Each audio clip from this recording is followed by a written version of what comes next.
हरे कृष्ण। भाद्रपद महीने के कृष्ण पक्ष की चतुर्थी को बहुला चतुर्थी या बहुला चौथ के नाम से जाना जाता है। यह तिथि भगवान गणेश के पूजन के साथ साथ भगवान श्री कृष्ण और गायों के पूजन के लिए भी महत्वपूर्ण मानी गई है। हिंदू धर्म के मान्यता के अनुसार इस दिन भगवान श्री कृष्ण और गणेश जी की विधि विधान से पूजा करने पर निसंतानों को संतान की प्राप्ति होती है। इस दिन संकष्टी चतुर्थी के साथ साथ बहुला चतुर्थी का व्रत रखा जाता है, इसलिए इसे श्री कृष्ण चतुर्थी या बहुला चतुर्थी के नाम से भी जाना जाता है। और इस दिन व्रत रखने से, भगवान श्री कृष्ण की पूजा करने से सभी मनोकामनाएं पूर्ण होती हैं। महिला व्रत रखकर शाम के समय यानी गोधूली बेला के समय गाय और बछड़े की पूजा करती हैं और शाम को पूजा में कई तरह के पकवान बनाए जाते हैं, जिन्हें भगवान श्री गणेश और श्री कृष्ण को अर्पित किया जाता है। बाद में इस भोग को गाय और बछड़ों को खिला दिया जाता है। पूजा के बाद दाएं हाथ में चावल या पुष्प लेकर बहुला चौथ की कथा सुनना चाहिए। इसके बाद गाय और बछड़े की परिक्रमा कर घर में सुख शांति की प्रार्थना करनी चाहिए और अपनी मनोकामना पूर्ति के लिए भी प्रार्थना करनी चाहिए। बहुला चौथ की पौराणिक कथा के अनुसार भगवान विष्णु ने जब श्री कृष्ण के रूप में धरती पर अवतार लिया था, तब उनकी बाल लीलाएं सभी देवी देवताओं को बहुत भाती थीं। गोपियों के साथ उनकी रास लीला हो या मक्खन चोरी करके खाना, इन सभी से वो सब का मन मोह लेते थे।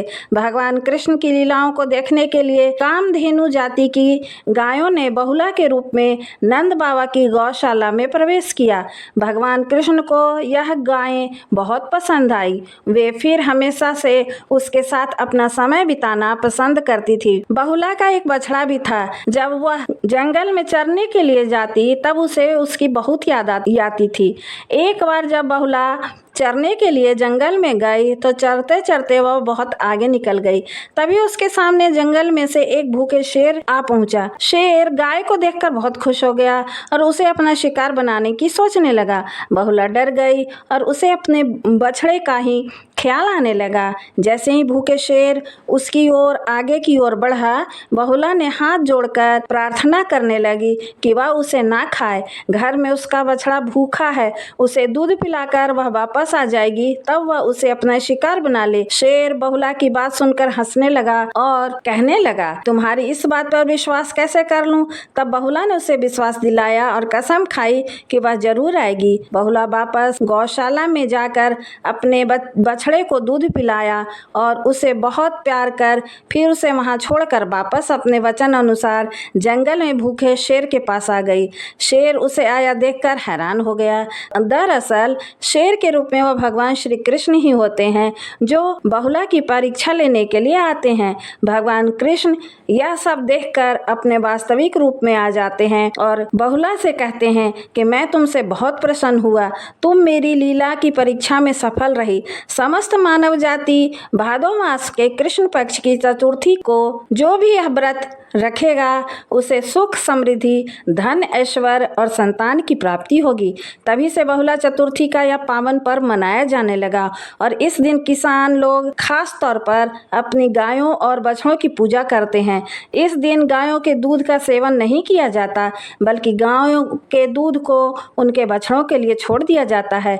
परिवार में सुख शांति के लिए और समृद्धि के लिए आज के दिन हर गाय को हरा चारा खिलाना चाहिए। गाय के साथ ही बछड़े की भी सेवा करनी चाहिए और आजीवन गौ माता की सेवा करने का संकल्प लेना चाहिए।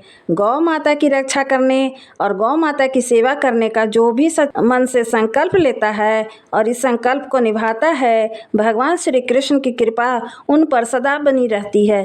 बहुला चतुर्थी के दिन गौ माता की पूजा करके गौ माता की आरती भी करनी चाहिए और परिक्रमा करने से भी घर के दुख दारिद्र दूर हो जाते हैं। तो प्रेम से बोलिए बहुला चौथ की जय, श्री गणेश की जय, श्री लक्ष्मी नारायण की जय।